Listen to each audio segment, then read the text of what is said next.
Thank you for joining the Wadena County Housing Study Town Hall. I am very excited to have you all here today. I am your host for the day, Katie Hepner, Executive Director of the Economic Alliance. We are a nonprofit that focuses on economic development in Wadena County. Thank you so much for taking the time to learn more about the state of housing in our community. As a quick bit of background, in June of 2020, Wadena County partnered with Community Partners Research to conduct a county-wide housing study. The study was funded by the county, Sourcewell, and Minnesota Power.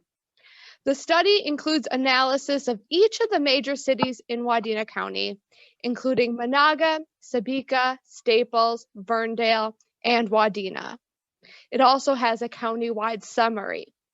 Today, we are lucky to be joined by Scott and Steve from Community Partners Research, going through the findings and recommendations from the study. A few quick reminders before we let them take it away. First, please mute yourself. Proper Zoom etiquette, I think that most of us are now used to, but only unmute when you have a question for them. Speaking of questions, you can feel free to put them into the chat box, or you can wait until the question and answer period at the end. So once again, thank you for joining us. Scott and Steve, I'll turn it over to you. Thanks, Katie. I'm Scott Knutson with Community Partners Research. Steve Griesert and I were the primary people working on this study. Steve did a lot of the on-site work in the communities, met with some of the local officials and representatives. I did a lot of the online type research and did a lot of the report writing. Before we jump into the discussion of some of the things we found, I just wanted to give you a quick overview of our company. We were founded in the mid-1990s. We're a Minnesota-based company. These days, we primarily do housing studies like the one we did for Wadena County.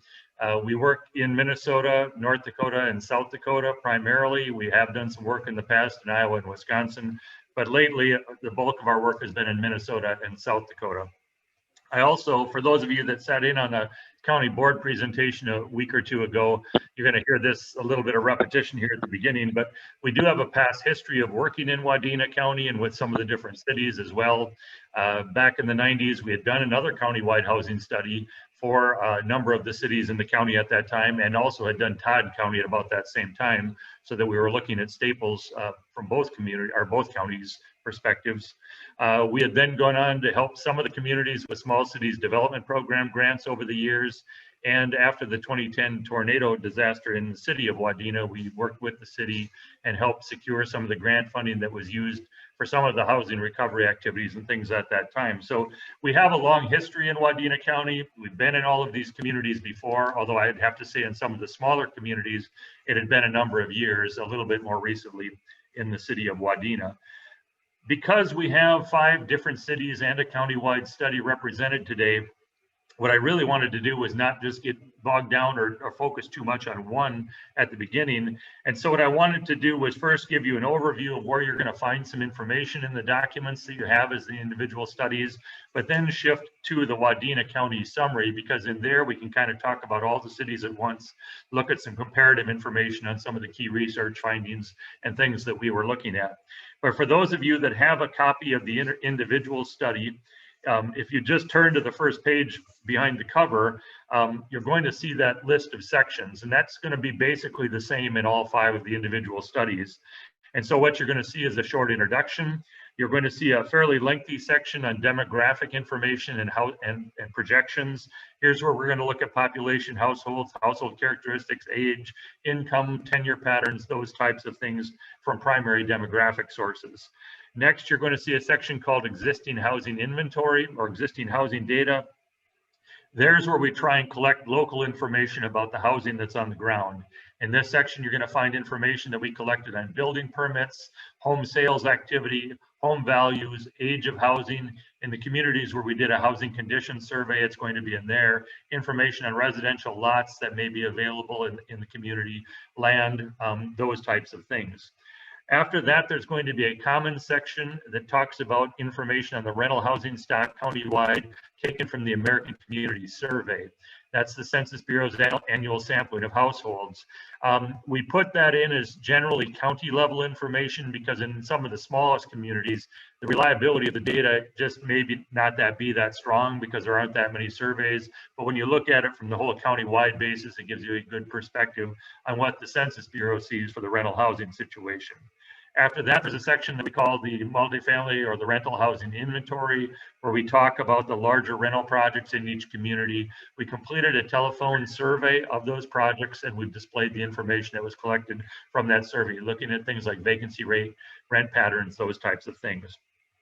Following that, there's going to be a section on employment and economy. We're going to talk about standardized statistics, participation in the workforce, unemployment rates, jobs that exist, at least through covered employment in each community, wages, commuting patterns for each city. Finally, we're going to go to the back end of the document where a lot of the pages are kind of the bulk of the document in many cases of findings and recommendations. And there we're going to try and summarize from the beginning some of the key findings that we used in developing recommendations for each community. We're going to give you a summary, a one-page summary of the recommendations that were made. Then we're going to go into some of the details on those recommendations, organized by home ownership issues, rental housing issues, preservation, rehabilitation issues, other housing issues that we may have found in each of the communities. So again, each of the 5 studies is going to be standardized in that way, and that's where you're going to find different pieces of information. With that, I would like to jump to the county-wide summary document, because like I say, I think that gives us an opportunity to kind of look at all the communities and talk about all the communities at once. I'm going to run through some of this and some of the general findings on recommendations, and then we hope to open it up for some discussion and questions. So I guess at this point, given the Zoom format, it might be easier to wait until asking questions or discussing things in greater detail towards the latter half of this presentation. For those of you that have access to the county-wide summary, we start off by summarizing some of the demographic and housing highlights that we found in each of the communities. I should point out that this is comparative information, and sometimes some of the communities may not stack up as well.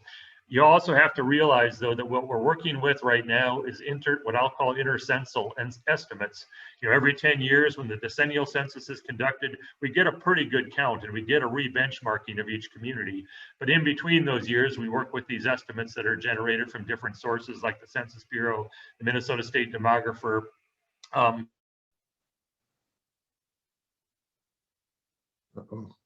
Oh, I think you froze a little bit there, Scott. We'll give him a quick second. Steve, do you have anything you want to pop in and add? I see you're not frozen. Yeah, I'll put my glasses on here. I'm going to assume that Scott was going to start talking about the demographic highlights on page 3. Household growth over the past decade from 2010 to 2020.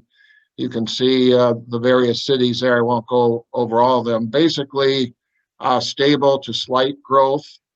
Then the next one is probable growth over the next 5 years.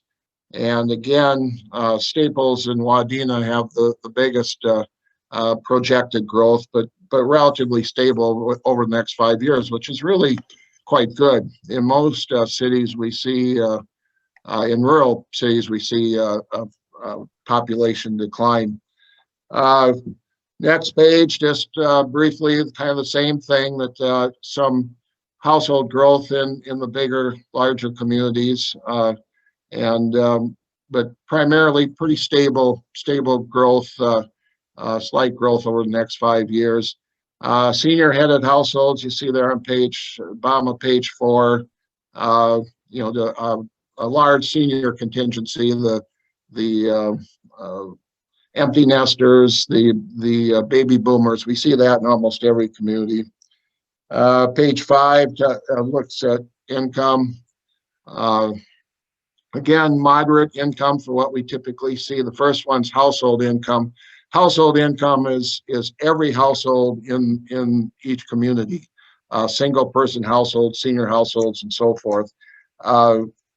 We also have family incomes, I believe, in the studies, that are 2 or more related people living in the same household. Just briefly, I'll probably skip over. I'm back. Okay, I'm up to page 6. Oh, okay. You made good progress. You made better progress than I've made. You talk faster though. You were just getting to some of the cost burden information? Yeah, just getting into that. Okay. And I don't know, since I cut out and rejoined here, I don't know exactly what Steve said, but you know, we do put in this information on income and housing costs from the American Community Survey, and generally speaking, we believe it to be reasonably accurate. But I do think that income information in particular is one of the more difficult things for the Census Bureau to collect. And so, you know, we take a look at it, but we do realize, especially in the small communities, there can be some flaws.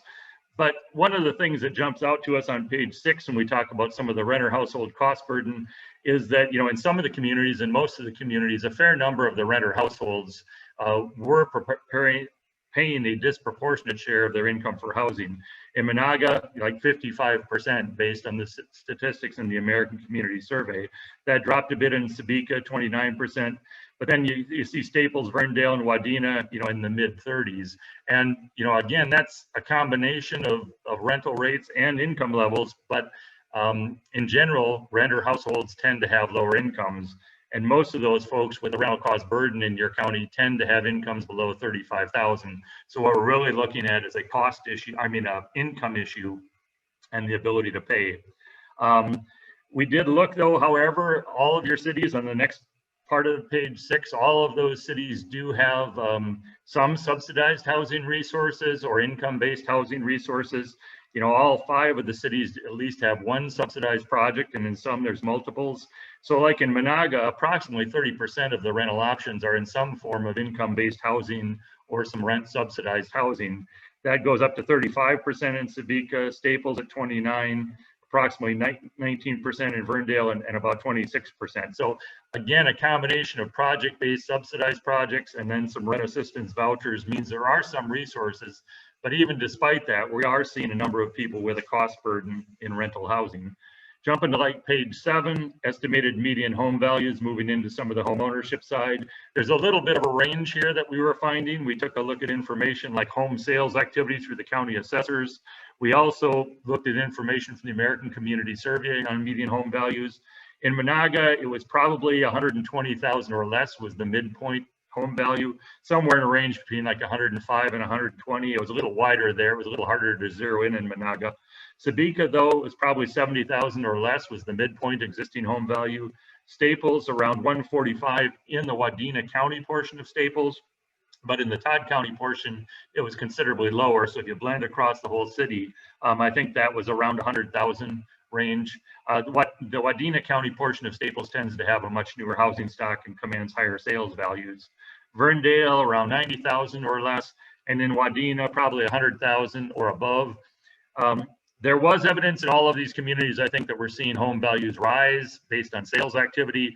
That's why it's a little hard, because I think some of the information we used on home values, there's a bit of a data lag, and home values may be rising. So if we got the newest sales sample of the last few months, it may indicate that some prices are even higher for the midpoints in some of these communities. In terms of percentage of income required for home ownership on the bottom half of page 7, generally speaking, in most of these communities, home ownership is affordable if you can secure, I think, an existing house. In all of the cities there, as you see displayed, it took less than 20% of income for the median home ownership. So again, people that can find an affordable existing house based on those home values we talked at the top half of the page, generally speaking, it's going to be affordable. I think the difficulty, as most of you know in your communities, is anytime you look at a newer house, new construction, the costs go up significantly and are considerably higher than those existing home values, and home ownership becomes a much more difficult thing to achieve without spending a large share of income. Estimated occupancy tenure patterns on page 8. We tried to take a look as best we could and estimated where we think renters are versus owners. In most of the communities, I'm not sure it's changed really dramatically from the time of the 2010 census. Staples, for instance, though, has built a fair amount of rental housing, especially in the last few years, and their rental rate has gone up. We would also believe that in the city of Wadena, the same has happened. I think they were around just under 40% rental in 2010. Now it's probably closer to 41. But in all of these communities, you can see that renter distribution to home ownership. And again, in Staples and Wadena, you're 40% or higher, which are relatively high rental tenure rates, I have to say. But then again, both of those communities serve as rental centers. And a lot of the rental housing for their respective areas is located in those two cities. There's some information here on the age of housing. Estimated year of construction, median year of construction. You're going to see an older housing stock in many of these communities. In Menahga, the estimated median year of construction for owner-occupied houses is 75, and it was 1982 for rental. In Sebeka, 1950 was the median estimated year for owner-occupied housing, 1977 for rental. Staples, 1980 and 1991, or excuse me, 1991 was the renter portion in Wadena, and 1980 for home ownership. Again, the housing would be older in Staples if you brought in the Todd County side, but the Wadena County side tends to be newer. Verndale, estimated year of construction 58 and 1969 for rental, and in Wadena 1962 for owner occupancy and 1969 for rental. So you are seeing an older housing stock. I mean, one of the things that Steve did when he was out visiting each of the communities is did a housing condition survey, and many of them, that's not displayed in this countywide summary, but if you go into the actual city document, you'll see the findings of that housing condition survey where the physical condition of single family houses was viewed and rated on a 4-point scale. With that, some of those highlights of demographic and housing, we're going to just jump into some of the broad overview of some of the findings and recommendations that were made in each community. In all cases, certainly we believe that there are some opportunities for some new single family housing construction. It may be fairly limited in some of the communities, but certainly you want to see some new single family homes built in all of these cities going forward if possible. To bring in additional housing options, to renew the housing stock, to create some high quality housing units, that type of thing. In some communities like Menahga and Wadena, and it's been happening a bit naturally, but not at a high level. In other communities like Verndale and Sebeka, there has been very little new construction. Staples also, from an owner occupancy side, has had a limited amount, although some of that may be due to lot availability.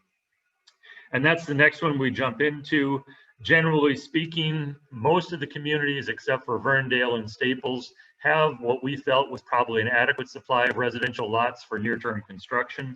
In the city of Wadena, 10 of those existing lots, I think, have been transferred in ownership to the Midwest Minnesota Community Development Corporation, who's planning to do some spec home construction. Am I starting to tie up? I was seeing myself spinning. Am I okay? Okay. You're okay. I was thinking I was losing it again. Okay.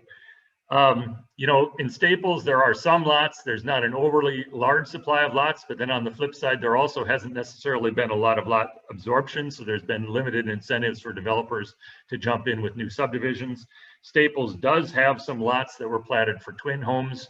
And I know one of the things that's being considered there is possibly doing some replatting, although that creates issues with things like the infrastructure that's already been put in and some of the assessments and things like that. Verndale really doesn't have any lots, but again, given the history of sales in a lot of the communities, I think anything in Verndale needs to be very limited in size for some residential subdivision development. We talk in this document a fair amount about new construction incentives, what communities have sometimes been doing to try and promote some additional single family construction, applying some monies possibly to the end home buyer to help them purchase houses or encourage them to purchase houses. In some communities, assistance is provided or incentives are provided to home builders to try and get them to take on risk to construct some houses. It's an easy thing for us to talk about, but it does cost money. And any community that's done incentives generally finds there's only a limited number of houses that can be assisted in any given year. But I think talking to some of the people in your communities that are knowledgeable about home values, appraisals, and things like that, there can sometimes be this gap between the cost of new construction and what it might even appraise for. And so things like construction incentives might be one way that you can jumpstart some activity in single family housing construction. Forming affordable housing partnerships. Again, Wadena is working with MMCDC to try and get some new homes built. I believe it was Sebeka that was working with Habitat for Humanity to get a new home built. We certainly would encourage those kinds of partnerships where they can be developed. Staples obviously has a good working relationship with the Central Community Housing Partnership. although that's been with rental development, but maybe there's a way to bring them in on some home ownership issues and things like that. Certainly, if you've got some infill or redevelopment lots and the sites for more affordable housing, those types of partnerships would be encouraged. And then the last one to generally talk about here on home ownership is just to promote that existing single family stock, which is oftentimes very affordable. Where those homes don't get purchased for home ownership, they'll oftentimes get purchased by investors who will convert them to rentals. I'm not against rental housing by any means. We've encouraged rental housing to be built in a lot of the communities, but taking some of the more affordable single family houses and making them into rental units does take away an option for, say, a first-time home buyer or an entry-level home buyer. To the extent that those houses can be repaired, maybe sold with a loan that allows for both purchase and rehabilitation, or if there's some programs that can be initiated to bring those homes up to speed so that they become more desirable to home buyers, those types of things would strongly be encouraged. Jumping to page 10, some of the overviews of some of the rental recommendations. In each one of these communities, we've made a recommendation for some modest scale market rate rental housing development. Now we call it market rate. It would be free of any kind of income or occupancy restrictions, but in general terms, I think the goal would be to try and keep the rents as moderate as possible. I think or I should say Staples, Wadena, and Menahga have all had in the last 5 years some really nice rental projects, oftentimes like townhouse style rentals, cottage style rentals, and by all appearances, they've been extremely successful with high rates of occupancy, oftentimes waiting lists for people to move in. So those kinds of projects moving forward would be encouraged in all of those 3 cities. And it would also be great if on a smaller scale, Sebeka and Verndale could do, say, some 8 to 12 unit type rental projects to diversify their housing stock, to provide some options for people that are aging in place in each of these communities, because there is this high percentage of seniors and near seniors out there in most of these cities, like most of Minnesota, and that provides an attractive rental option. We certainly encourage all of the cities to preserve their existing subsidized resources and affordable housing resources that they have, and to look for opportunities to create. It's going to be, in our opinion, it's typically very hard to create very affordable rentals through new construction because there aren't any real deep subsidy programs left out there anymore. It may be possible to create more affordable rentals in, say, downtown buildings where some space can be converted. It may be other types of housing around the community that may have deteriorated that can be renovated and brought back into the rental stock as some attractive units at more affordable prices. Certainly Staples was able to do the Mill Townhomes project, which is pretty remarkable, I think, just in terms of what was done there with some affordable rental. That's up and running now. Included in there is some project-based vouchers to allow for some supportive housing. I mean, that was quite a project, and certainly to the extent that shows stability and success going forward, it's certainly something I think the city of Wadena could look to replicate. Otherwise, I think in most of these communities, it's going to be more an issue to preserve and protect the affordable housing, rental housing resources that are there. There's a section in this county-wide document on specialized senior housing where we kind of recap the different options that are out there, the kinds of market segments they serve. In general, I have to admit this is a really hard time to be working on specialized senior housing in the COVID pandemic times. I think during the course of this research, I would probably say that just about every one of your projects in Wadena County that has specialized senior housing had some type of COVID outbreak. At least as I was tracking them, I think just about everyone popped up at some point between, say, June and November when I was actively watching it. So these types of facilities right now, I'm not sure that what we're seeing for occupancy patterns is a perfect representation of where they would have been at pre-COVID and hopefully post-COVID, because that segment has been rocked, and most of them are showing some unused capacity now. But in general, we would expect that to be absorbed. I think going forward, there's some opportunities for some light services housing, for instance, in Wadena that doesn't really offer that type of housing now. And there's some opportunities for some memory care housing. I believe it's in Menahga that isn't currently in their portfolio. So certainly as the number of seniors age in the county, those opportunities will exist going forward. Finally, on page 11, some of the rehabilitation and other issues summarized. Rental housing rehabilitation and owner-occupied housing rehabilitation are obviously very important strategies for each community because the most affordable housing you have is already on the ground.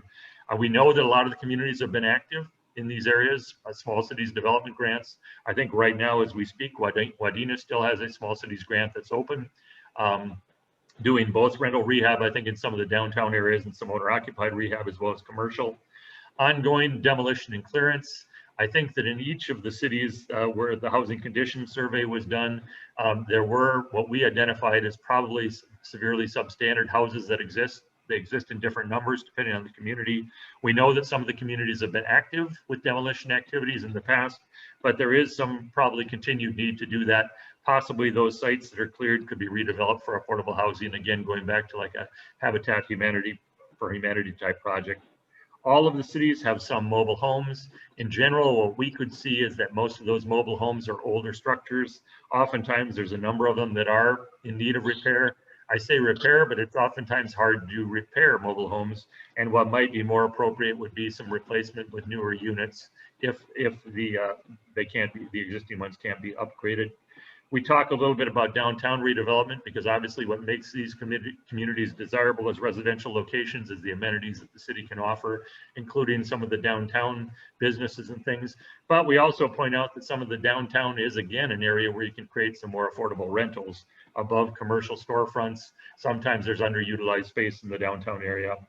And finally, just in general, planning and promotion. I mean, there's lots of ideas identified in here.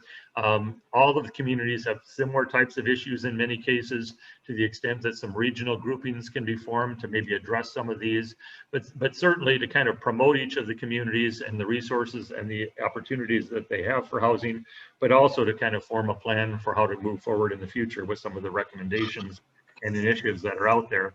So with that, I mean, I guess, you know, the next several pages are kind of the recap of the specific recommendations that were made in each community. After that, in this county section is a countywide employment section. And then, like I referred to, that section on specialized senior housing that exists countywide. And with that, maybe we throw it open here to see if there's some discussion or questions along the way. Thank you, Scott. Does anyone have any questions or comments? I probably should know some of the names that are here, but I'm not sure if I actually know which cities we have represented on the names that are popping up in front of me. So. Hi, I'm Jeanette from the City of Wadena. I'm the City Administrator, and Dean Uzelman, our WDA Director, is on the line as well. Okay, good.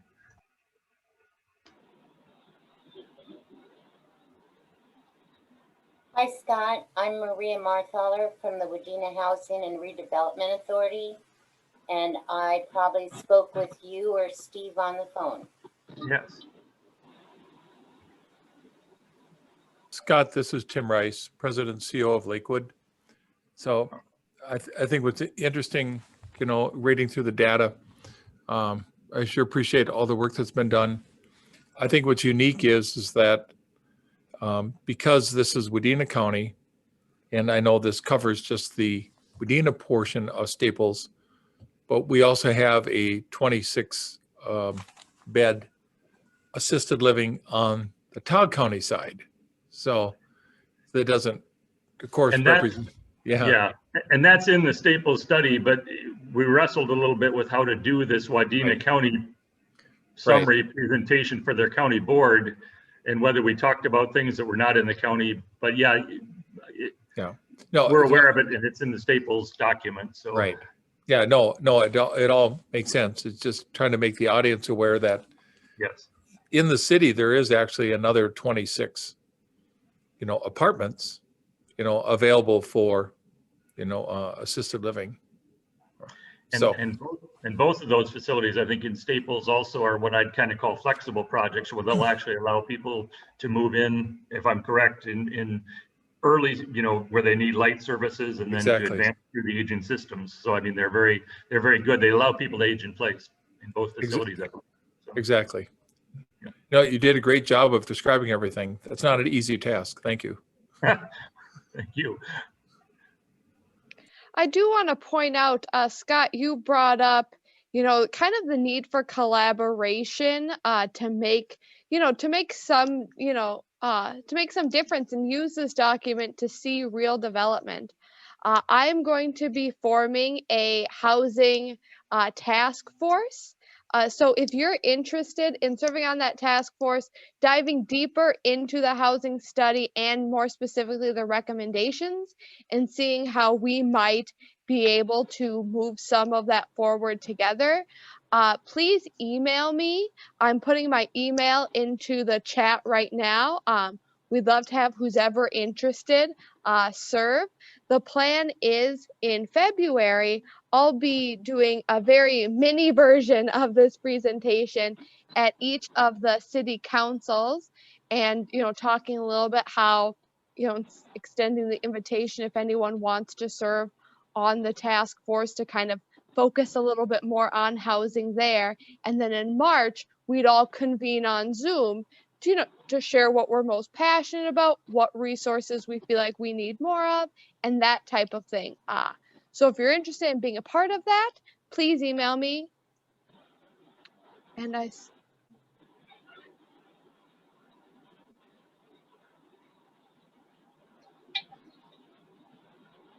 Tanya, I see you threw something into the chat. Did you have something you wanted to add?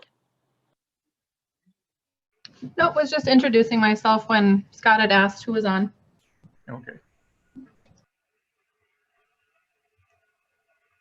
All right, so are there any other questions or comments or since we do have a little bit more of time, is there anything that any of you want to dive deeper into or hear more about from Scott or Steve?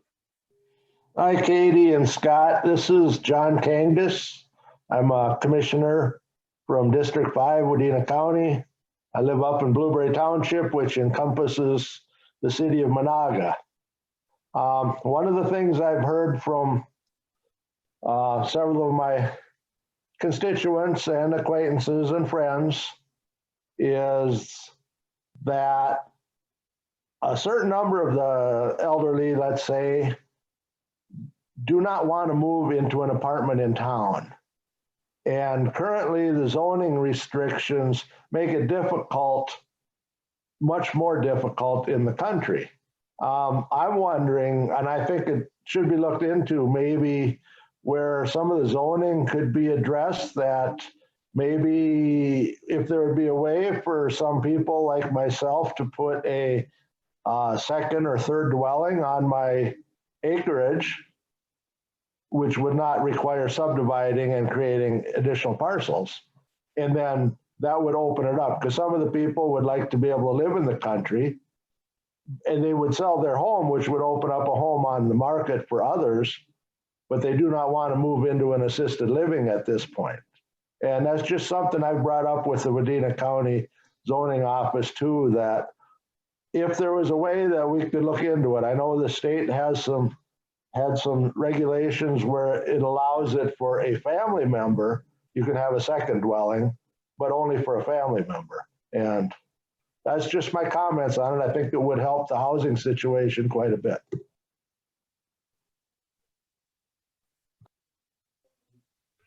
Thank you, Commissioner Kangas, for sharing that. Scott, have you seen that done in other communities? Well, I have to say, Commissioner, that the focus of this document has largely been on the individual cities and less so on the rural township areas. And I don't know that I don't know, Steve, if you've ever seen it, but I don't know that we've ever seen, certainly you see single family construction going on, but larger scale housing development in the townships typically hasn't been happening. But I think what you're talking about is fairly low density here. Maybe a couple, 3 units on a building site and not necessarily, a larger scale development that might trigger the needs for sewer and water and those kinds of services. So. We see some of that, like if they're around the lakes, obviously, and you have a couple of lakes there by Menahga that's had some development there. And I think there's a development, I think it might be a townhouse development that's going on by the golf course there near Menahga. So some of that goes on. Yeah, this is kind of a new, interesting concept that was brought up by the commissioner that it might make some sense, worth looking at. Be interesting to see how that goes. We see a lot. We're working in a county in South Dakota where back to the family member, it seems like every farmstead in that county has a couple houses on it with the son or son-in-law, whatever, taking over the farm and the parents staying on the site. So we see a lot of that, but it'll be interesting. I'm afraid, though, it's an area that we have not necessarily had a lot of experience with in other communities in Minnesota, that we've seen what the concept I think that you're maybe talking about. So, Well, then we could be the first in that, right? could be. The city of Wadena does allow a secondary structure to be placed on a residential lot, like a single family, low density. But there are restrictions with the lot coverage and those types of things. So much easier to do, I think, in a maybe a rural setting or larger lots, but typical residential lot within the city of Wadena, it is allowed, but there are restrictions on the percentage of lot coverage and those types of things. Another comment on that as well. Kyle Davis here, Davis Appraisals. John, what I'm hearing from you is people, having their own house and then building another accessory unit or, another house on their same parcel of land. And I know from an appraisal / financing standpoint, one of the barriers to entry in that is getting really good financing for that, because some banks don't allow two homes on one parcel of land. Some banks do, some banks don't. So I know that is, I have been seeing it in my appraisal career where people are building a mother-in-law suite or something like that.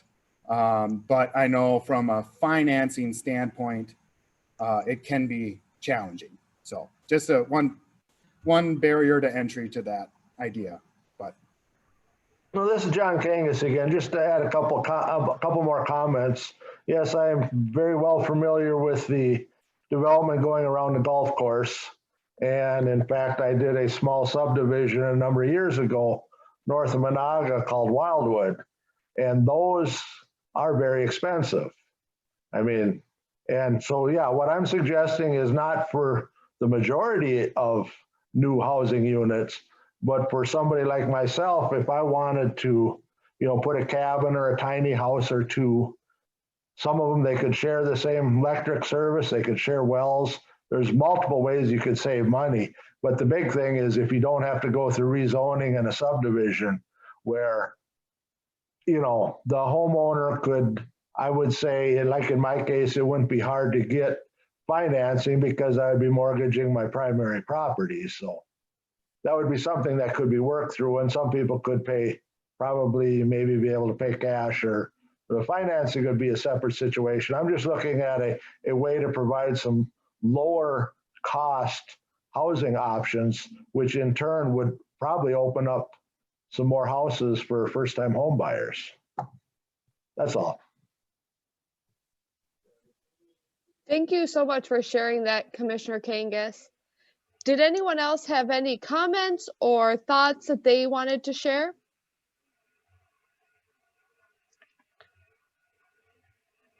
I'm not seeing anyone unmute themselves, so I'm going to assume not. Hopefully you all saw in the chat box, I threw up the link where you could find digital copies of the studies. Each city's study is on our website along with the countywide summary. If after reading through them you have more questions or thoughts, you're free to email me those and I can try and pass them on to Scott and Steve if I can't answer them myself. Other than that, thank you so much for joining us today. Thank you, Scott and Steve, for covering a lot of information in a short period of time. Hopefully you all had an informative lunch hour. And so with that, have a good rest of your day and thanks again. Thank you, Katie. Thank you.